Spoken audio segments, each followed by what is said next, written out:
Hi friends, piping నీటి ఫినిషింగ్గా రావాలంటే ఎలా చేయాలో ఈ వీడియోలో చూపిస్తాను. కొత్తగా నేర్చుకునే వాళ్ళకి ఈజీ మెథడ్లో ఉంటుంది. పైపింగ్ క్లాత్ తీసుకొని తర్వాత లైనింగ్ పైన పెట్టుకొని పైపింగ్ పక్కనే పడేలా స్టిచ్ చేసుకోవాలి. అలానే రెండవ హ్యాండ్ కూడా అలానే చేసుకోవాలి. చేసుకున్న తర్వాత మెయిన్ క్లాత్ ఇప్పుడు తీసుకొని దానిపైన పెట్టి లైనింగ్ క్లాత్ రివర్స్ పెట్టుకొని దాని పక్కనే అంటే పైపింగ్ పక్కనే పడేలా స్టిచ్ వేసుకోవాలి.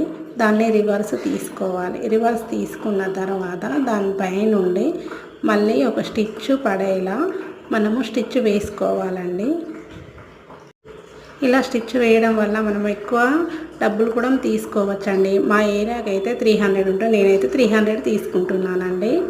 తర్వాత లైనింగ్ పైన గమ్ము పెట్టి మనము స్టిచ్ వేసుకోకుండా లైనింగ్ అట్లా పెట్టి దానిపైన మెయిన్ క్లాత్ పెట్టి సాఫ్గా ముడతలు లేకుండా ఐరన్ అయినా చేసుకోవచ్చు, లేదంటే మనం చేతితో ఇలా స్మూత్గా చేసుకోవచ్చండి. తర్వాత కటింగ్ చేసుకోవాలి. చేసుకున్న తర్వాత ఆడ మార్క్ టిక్ పెట్టుకోవాలండి.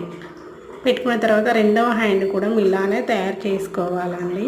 తయారు చేసుకొని నేనైతే లోతు స్టిచ్చింగ్ చేసుకునేటప్పుడు హ్యాండ్ లో తీసుకుంటాను. ఈ వీడియో నచ్చినట్లయితే లైక్ చేయండి, సబ్స్క్రైబ్ చేయండి.